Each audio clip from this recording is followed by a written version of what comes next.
senador José Pimentel, senador Racildo Gás. Eu vim à tribuna no dia de hoje para falar um pouco de um tema que está nos envolvendo e envolvendo, com certeza, grande parte dos trabalhadores, que estão indignados ainda, senador Pimentel, com a história da dita reforma trabalhista, que nem os empresários sabem bem o que é, segundo eles dizem, né? Digo o grosso do empresariado, mas a Fiesp e a CNI sabem muito bem que eles é que formularam esse chamado reforma do empregador, CLT do empregador, que o trabalhador não foi ouvido em nenhum momento. Eles aprovaram exatamente aquilo que foi mandado pela cúpula do empresariado a nível nacional. Mas, ouvindo muito os trabalhadores, senhor presidente, foi que nós apresentamos um projeto que visa revogar essa proposta. Claro que não estamos lá iludidos e nem vendendo ilusão, achar que esse Congresso que está aí, essa Câmara e mesmo o Senado, vai aprovar esse projeto. Mas eu sou daqueles que nunca jogam a toalha e tenho uma grande esperança em 2018, que esse é um debate que tem que começar agora e vai permear as eleições. E, oxalá, em 2018, um Congresso com uma matriz diferente e um presidente da República e um vice, seja homem ou mulher, que tenha compromisso com o povo brasileiro, eles possam, então, ajudar na sinalização daquilo que eu chamo de um projeto para o mundo do trabalho, para empregados e empregadores, e não esse que foi colocado, queremos ou não, goela abaixo do povo brasileiro, sem nenhuma discussão aprofundada. Se grande parte do empresariado não conhece, com certeza os deputados e senadores também não conhecem. É só fazer uma pesquisa e pergunte para os parlamentares se conhecem a essência. Não conhece, mas votaram favorável. Por isso, senhor presidente, que nós formulamos, depois de ouvir muita gente, uma proposta que foi acatada pela Comissão de Direitos Humanos aqui do Senado. E criamos, assim, a subcomissão para discutir o Estatuto do Trabalho, que eu gosto de usar na expressão, o Estatuto do Mundo do Trabalho. Já foi instalada a comissão, composta por 3 titulares e 3 suplentes. Os titulares ficou o senador Telmário Mota, de presidente, eu fiquei de vice, o senador Valdir Raupp, e na suplência, porque não havia mais espaço, ali para mim todos são considerados titulares, ficou a senadora Ângela Portela, eu diria de novo, como titular também, de fato, senador Hélio José, também de fato, e com isso, senhor presidente, nós procuramos dividir entre todos os partidos na visão proporcional para que todos estejam lá representados. Depois da instalação, a semana passada, já nessa sexta-feira, pela manhã, tivemos a primeira audiência pública da comissão. Começou às 10 horas da manhã, terminou às 2 da tarde. Ouvimos a opinião de representantes sindicais, da assessoria jurídica, ouvimos a Procuradoria-Geral do Trabalho, ouvimos a Associação Latino-Americana de Juízes do Trabalho, ouvimos representantes de sindicatos nacionais, tanto de auditores, fiscais, ouvimos diversos segmentos, mas como esse não é uma matéria para votar com pressa, ninguém quer votar isso como eles fizeram a deles, a do empregador. Essa não, essa é de empregado e empregador.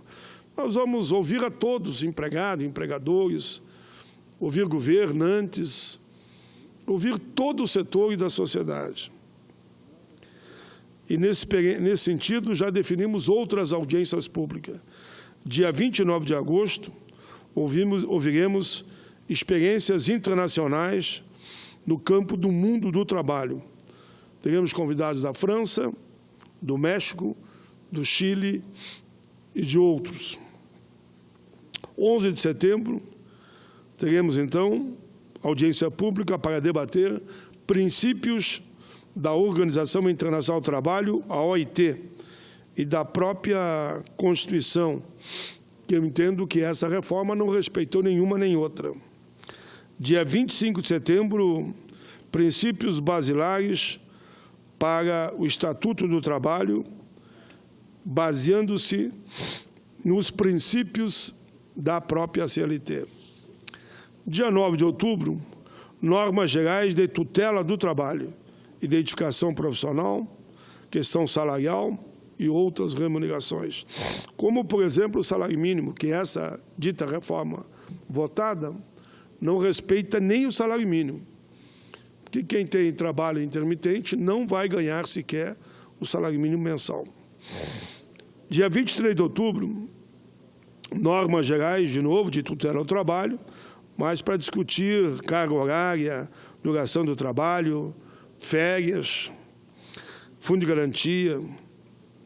Dia 6 de novembro, normas gerais de tutela do trabalho, segurança, medicina do trabalho, e aqui vai entrar, inclusive, claro, a própria Previdência, ou a Seguridade Social, melhor. Dia 9 e 10 de novembro, vamos realizar, então, aqui em Brasília, um seminário nacional sobre o Estatuto do Trabalho, 2 dias, 9 e 10. As outras audiências públicas nós vamos explicando durante o debate da matéria. Eu aproveito, senhor presidente, esse momento, que em seguida vou ter que ir lá para a CPI da Previdência, que está fazendo um belíssimo trabalho, Vossa Excelência faz parte.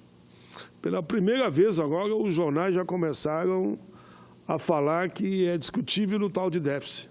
Bateram, que nós estava faltando com a verdade. Mas, felizmente, não quero fazer crítica, né? Até quando nós elogiamos, o país critica. Não.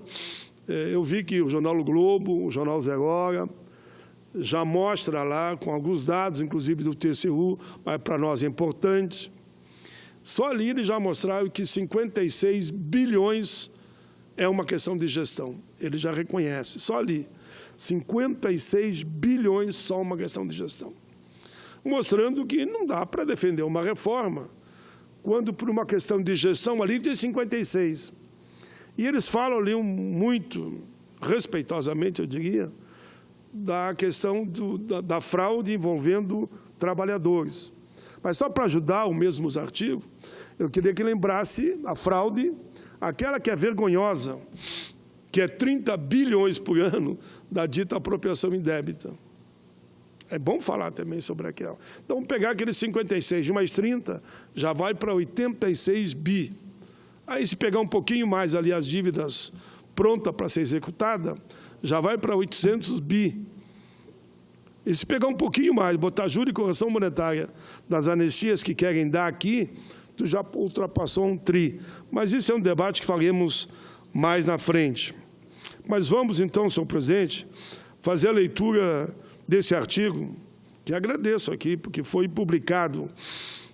Os jornais publicaram um artigo que eu escrevi sobre o Estatuto do Trabalho. Saiu no jornal O Globo do Rio de Janeiro, saiu nos jornais de Porto Alegre, com destaque no Jornal do Comércio de Porto Alegre, o Diário de Canoas e o Timoteiro de Canoas, ambos do Rio Grande do Sul, e saiu também nos jornais de Caxias do Sul e Vale do Sino. Vamos ao texto. O que eu digo no texto do artigo sobre o Estatuto do Trabalho? Eu digo, as legislações não podem beneficiar somente um lado da sociedade, setor econômico ou social. Elas devem ser abrangentes. Não podemos, nós, justificar os erros dos outros com os nossos erros, porque que estaríamos fazendo um erro se quiséssemos agora fazer o Estatuto do Trabalhador. Não, porque os outros fizeram o Estatuto, que é a mesma coisa, do empregador. Nós estamos fazendo o Estatuto do Mundo do Trabalho. Para o Brasil voltar a crescer e se desenvolver continuamente, é fundamental compreendermos que a relação capital e trabalho deve ser justa, de alto nível. Não pode haver dois pesos e duas medidas. A Lei 13.467 de 2017, mais conhecida como Estatuto do Empregador, Estatuto do Empresário, sancionada no mês de julho pelo governo federal, ao sacramentar aquela reforma, incorreu num erro gravíssimo, ao pender a balança apenas para um lado, desarmonizando assim as relações do mundo do trabalho. Aí que está o problema. Além do mais, vários estudos comprovam que ela não tem o viés modernizador, mas sim do atraso, e muito menos é uma fonte geradora de emprego. Enfim, tomamos essa iniciativa. A Comissão de Direitos Humanos do Senado Federal criou a subcomissão temporária para discutir o Estatuto do Trabalho. Nome fantasia, eu diria, Estatuto do Mundo do Trabalho, mas é o Estatuto do Trabalho. Uma proposta que surgiu de diálogos e debates com todas as frentes, com todas as centrais, federações, confederações, trabalhadores da área pública, da área privada, eu diria numa grande frente ampla, numa visão de um projeto de nação, uma visão de um projeto de país. A ideia é a construção de uma nova Carta Social e Trabalhista, que coloque o Brasil em um novo patamar das relações laborais, com direitos e benefícios equilibrados. Ou seja, o Estatuto é uma ousada possibilidade para harmonizar os interesses de classes dos trabalhadores e dos empregadores. É um sonho, porém não utópico.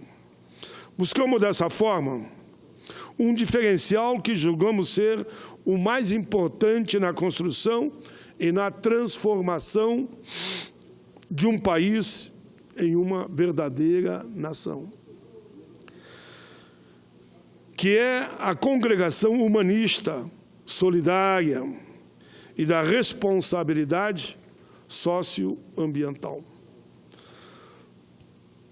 O Estatuto do Trabalho é uma possibilidade única de o Brasil voltar a se encontrar com o seu povo e as suas diversidades econômicas e sociais, resgatando o espírito inovador que outrora foi cerne para o desenvolvimento do país e para o crescimento do mercado interno, sem deixar, claro, de capturar as oportunidades globais, as novas tecnologias, os avanços no campo da ciência e da humanidade estão fazendo com que novas profissões e mercados de trabalho e emprego surjam como que diariamente. Mas isso não significa que a porta para o futuro, que já é presente, seja a negação de suportes que melhorem as condições de vida da população, buscando a inclusão. E não como faz essa reforma, é a exclusão, e retirando todos os direitos dos trabalhadores e complementando com a reforma da Previdência que eles querem fazer, tira o direito trabalhista, enfraquece o mundo do trabalho e enfraquece também a Previdência, porque com isso eles vão quebrar a Previdência. Enfim, trabalhadores e trabalhadoras que o mercado exige, sejam eles da cidade ou do campo, do próprio mundo virtual, que é a realidade da internet, também merecem ser felizes e ter uma lei básica que é o que nós estamos propondo, que é uma CLT do mundo do trabalho. Porque aqueles fizeram, eles deixaram os trabalhadores sem lei nenhuma, porque ali o tom daquela proposta é o negociado acima da lei. Ou seja, a lei para o trabalhador não vale mais nada e só vale a vontade de quem emprega. É preciso que os mentores dessa cruel proposta, que eu chamo um monstro, entendam que todos os trabalhadores e trabalhadoras são cidadãos com direito à saúde, à educação, à segurança, ao trabalho, a férias, um salário decente, um salário mínimo também decente, porque agora eles querem, inclusive, reduzir em R$10 o salário mínimo. Não dá para entender. No mínimo, eu diria, faltava R$15 para arredondar para 1.000, eu diria até, por uma questão simbólica, em vez de tirar 10, eu botaria mais 15, para fazer que podermos dizer que o salário mínimo do Brasil, enfim, atingiu a R$1.000. Mas eles não. Eles estão tirando 10. Querem tirar R$10 do dito salário mínimo. O que ia trazer de prejuízo para a economia? Pelo contrário, aumentando o poder de compra da população, você aumenta o mercado interno, se distribui renda, todos ganham, a União ganha, o Estado ganha. Senador Mas Paim, não, eles retiraram R$10. Ajudar, é R$10 por mês. Por mês, que dá R$130 por ano, multiplicando pelos aposentados, pelas pensionistas e pelo pessoal do BPC, que é o benefício de prestação continuada, vai dar entre 12 a 13 bilhões de reais em 2018, só no ano. Essa pequena conta está tirando dos mais pobres entre 12 e 13 bilhões de reais. Para ter uma noção. Uma parte de Vossa Excelência eu peço que eu inclua aqui, porque foi muito feliz, foi cirúrgico, como a gente fala. Porque a gente fala, tiraram R$10, então ganha mais R$10. Vossa Excelência, que é um estudioso dessa área, foi ministro da Previdência, sabe muito bem o que significa. Por isso, ilustra o meu pronunciamento. Faço questão de repetir. Vossa Excelência disse que é mais ou menos 13 bilhões que eles estão tirando dos mais pobres. Enquanto querem dar anistia aqui. Deram recentemente para uma negociata lá naquele tal de CADEF, né? Que renegociaram com o banco lá 25 bilhões de anistia. E, além disso, a contribuição patronal rural para a Previdência, que desde 97 estava suspensa, deveria ter retomado em 2001, mas através de artifícios legais e judiciais foi retardando, e agora, para que a bancada ruralista votasse no arquivamento do processo contra o senhor presidente da República, o usurpador, ele anistia essa conta e reduz a contribuição de 2,1% para 1,5%. Vejam bem, quem está falando é um ex-ministro da Previdência, membro da CPI da Previdência, um estudioso nesse tema. Ele está alertando, ao mesmo tempo que tiram dos trabalhadores em torno de 13 bilhões de reais, eles fazem essa negociata, né? Eu digo que é uma negociata, porque tudo aí tem por trás os votos lá na Câmara, principalmente para que o presidente não seja processado de acordo com a vontade do Supremo Tribunal Federal. Muito bem, senador Pimentel. Concluindo, senhor presidente, o Estatuto do Trabalho é o início de uma resposta cívica, ampla e responsável, que será construída de baixo para cima, com a participação de toda a sociedade, dos meios produtivos e com a força da mão de obra brasileira. Senhor presidente, nós que trabalhamos tanto, e Vossa Excelência nos ajudou muito, me lembro, Vossa Excelência era ministro na época, no debate do salário mínimo, que valia $60, e nós, com aquela jornada que fizemos a nível nacional, Conseguimos aprovar a inflação mais PIB, tiramos o salário mínimo de $60 e chegou a $300. E só temos que lamentar muito, muito, muito. Eu já estou providenciando, claro, e providenciei emendas para ver se conseguimos barrar. Eu espero que os senadores e deputados nos acompanhem nessa proposta de não concordar que o salário mínimo tenha esse prejuízo de R$10, que vai significar para os mais pobres, aí é os mais pobres mesmo, né? Ninguém tem dúvida, um prejuízo de em torno de R$13 bilhões.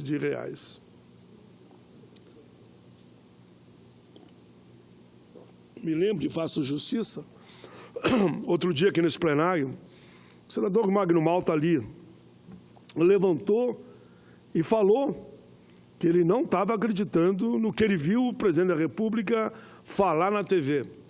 Aí diversos senadores perguntaram a ele, mas o que é isso? Vai tirar R$10 daquilo que está aprovado já, baseado no orçamento da União? É isso que eu ouvi mesmo. Aí todos fomos conferir e é exatamente isso. A intenção é tirar R$10. Vai tirar dos grandes, presidente Temer. Não vou aqui fazer mais questionamentos, outros que eu poderia fazer, mas quer tirar, tira de quem tem. Quem fatura, e nós sabemos, milhões por ano, que se for por ano, como a JBS, por exemplo, dá mais de 100 bilhões de lucro. Se pegar os principais bancos, que infelizmente devem também para a Previdência, são bilhões de lucro, e você vai tirar R$10. Olha, é um senador que votou pelas reformas, votou com o presidente, ou se absteve, votou pelo afastamento da Dilma. Ele falou aqui indignado, indignadíssimo. Não foi nenhum parlamentar da oposição que trouxe esse questionamento. Ele disse, por amor de Deus, não faça isso. Espero que não faça. Eu trouxe esse assunto também, presidente, porque eu recebi muita correspondência esse fim de semana, senão eu não ia fazer nada em relação a isso. Eu digo, não, já fiz, já encaminhei, já falei na tribuna, já comentamos sobre isso. Agora eu tenho que esperar ele concretizar o ato para ver se ele vai mesmo tirar esses R$10. A denúncia foi feita aqui no plenário, nós mesmos fomos conferir e as informações que nos chegaram foram essas, que de fato vai tirar os R$10. Eu ainda faço um apelo aqui para que não tire, pelo contrário, arredonde para R$1.000. Vai dar hoje, pelos cálculos do orçamento, vai dar lá em torno de 980 e poucos, quase 990. Bota mais 10, vem tirar mais 10 e arredonda para R$1.000, fica até mais fácil no troco. É mais R$13 milhões, R$13 bilhões que entrarão na economia, que ajudará muito a economia, e principalmente, por que não dizer, aqueles que ganham o salário mínimo. E aí nós temos nessa conta quase que, eu ia dizer 90, mas o número acho que mais preciso, que 85% dos aposentados ganham o mínimo. E poderiam ter esses R$10 a mais e não a menos, como está sendo proposto. É isso, senhor presidente, agradeço Vossa Excelência e eu vou para a CPI da Previdência, que inicia lá às 14h30.